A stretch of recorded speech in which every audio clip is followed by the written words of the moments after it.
Welcome! In this video, we will talk about some tips and strategies that can be used when preparing for your child's next medical or dental appointment.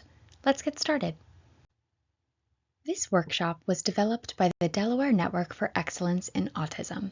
Led by the University of Delaware Center for Disability Studies, the DNEA provides training, technical assistance, and information dissemination that benefits individuals with autism, their families, and the professionals who serve them. Going to the doctor is important for all people, but it's not always a favorite activity to do. Specifically for autistic children, medical settings often have a lot of new or unfamiliar sensory input, which can make it a particularly uncomfortable experience. A doctor's office could have bright lights or loud noises, either from equipment or from people moving about in the halls. Smells in the doctor's office may be particularly aversive, and medical equipment may seem unfamiliar and scary. Talking with doctors and nurses in a medical setting can also feel overwhelming. Being able to think through these considerations will help us be prepared with support strategies to help make medical appointments more successful. In this workshop, I'm going to go over different strategies that you can use when planning for an upcoming appointment, and we have some good news to share. The DNEA has a library of one-page resource guides that help to highlight many of the topics that I'll be talking about in this video. To start, I'm going to introduce our first support strategy, visual supports. When we feel anxious, it can make it harder to communicate our needs in that moment. Using visual supports is one way that can help to make it easier to talk with doctors and lower those feelings of anxiety and overwhelm. You may be familiar with visual supports from your child's school. These supports can be really helpful with other routines, such as going to the doctor. Whether your child uses spoken language, augmentative and alternative communication, or a mixture of both, visual supports can help to reduce feelings of anxiety that are commonly felt in the doctor's office. There are many ways that you can incorporate visual supports before and during your child's next appointment. For example, it can be helpful to use a visual schedule. Visual schedules help to make the environment more predictable and understandable because they give a heads up of what to expect. Some visual schedules show all the steps of the visit at once, while other types of visual schedules only show what activity will happen first and what activity will happen right after. Ask your child which would be the most help for them, either seeing all the steps of going to the doctor at once or seeing the steps one at a time. These schedules can be made using pictures and words. If you're able, try adding photographs from the doctor's office to help make the schedule more individualized and realistic. If a visual schedule sounds like something that might be helpful for your family, the DNEA has resources to help. Check out our resource guide library to download a guide for creating visual schedules. When creating a visual schedule, consider adding steps for before, during, and after the doctor's visit. Before the doctor, add steps such as getting dressed, packing a fidget bag, and getting in the car. At the doctor, add steps such as waiting in the waiting room, walking to the exam room, and talking with the doctor. And after the doctor, add steps such as going home, resting, getting something to eat, or engaging in another preferred activity. Another support tool that we will talk about is a social narrative. Social narratives are short stories that describe an activity or event that is about to happen. These are often written through the perspective of the child, in other words, through a first-person perspective. By doing this, it helps the social narrative to be individualized to the child's needs. Social narratives often include pictures or other visual aids to help make the information easier to understand. Here is an example social narrative about visiting the dentist. Sometimes I need to visit the dentist to take care of my teeth. When we get to the dentist office, we will sit in the waiting area until the dentist is ready to see me. Waiting can be tricky, and I might start to feel bored. I can read a book or play with toys while I wait for the dentist. When the dentist is ready, they will call my name and take me to the exam room. I might sit in a special chair where the dentist will look at my teeth and might clean my teeth. Going to the dentist helps keep my teeth clean and healthy.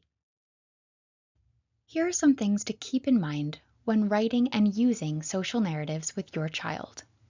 When writing social narratives, keep the story short and write from the child's perspective. Also be sure to include pictures that go along with the story if you're able.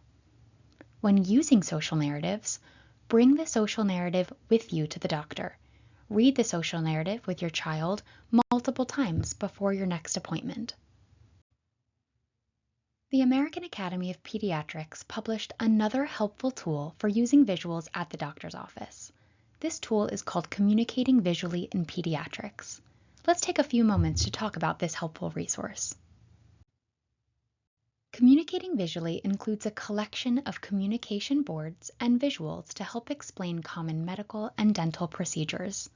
This book also includes communication boards with images to help answer common questions asked in a doctor's office, things like, "What's wrong?" and "How are you feeling today?" Many of these boards can be helpful to look at before your child's next visit or while you're waiting in the waiting room, as a way of making the office feel more familiar. When reading through the pages with your child, the pictures and captions should be read slowly. It can also be helpful to point to each step as you're reading it out loud. It can be helpful to review these visuals many times before your next appointment. This helps the information to feel more familiar and predictable. There are different places where you or your doctor can access Communicating Visually. Families can visit their local Delaware Public Library to check out a copy of the book. The DNEA has done its best job to ensure copies of Communicating Visually are available at public libraries across the state. Digital and print formats of this book are also available for sale through the American Academy of Pediatrics website. And finally, medical providers in Delaware can request a free copy of Communicating Visually through the Delaware Network for Excellence in Autism. Communicating Visually will be distributed on a first-come, first-served basis to all qualifying applicants while supplies last. Talk to your doctor about requesting a free copy for their office or practice. Now let's talk about some additional strategies that you can think about as you're scheduling your child's next doctor's appointment. It's no secret that it can take a lot of time and energy to call the doctor's office and to get connected with someone on the phone. So here are some helpful tips while you're on the phone to make the most of your call. Consider communicating any accommodation requests when first scheduling your child's appointment. For instance, asking for forms to be shared with you in advance of your visit so you can work on filling them out ahead of time. While on the call, you can also ask about quietest times of day in the office. This might be first thing in the morning or directly after lunch. If possible, schedule your appointment during quieter times of day to help reduce wait time. Ask if there are any office-specific resources that you and your family can access. For example, some major hospitals and medical institutions offer online social narratives or videos and stories that describe common medical procedures, such as getting an X-ray. They may also offer virtual tours or photo galleries of the hospital or practice to help you and your family familiarize with the environment. Some hospitals and practices also provide a recommended list of items to pack or things to bring with you during your next appointment. Speaking of which, don't forget to bring comfort and sensory items with you. This could include things that you might already have in your busy bag, such as fidgets, sunglasses, board books, or other favorite toys. Anything with a wipeable surface is best for cleaning after visiting the doctor. Noise-canceling headphones can be another helpful sensory tool to bring with you. Looking for a pair to bring for your next appointment? These headphones can be purchased at many large hardware stores. With all this in mind, planning for your family's next appointment can feel overwhelming. The University of Delaware Center for Disability Studies offers worksheets that can help you organize your family's personal and medical information so it's all in one place for when you see your doctor. You can scan the QR code on the screen or visit us online for more information and to download these resources. Let's wrap up by going over some highlights from this video. Using visual supports can help lower feelings of anxiety and overwhelm. Visual supports can be found online or can be created.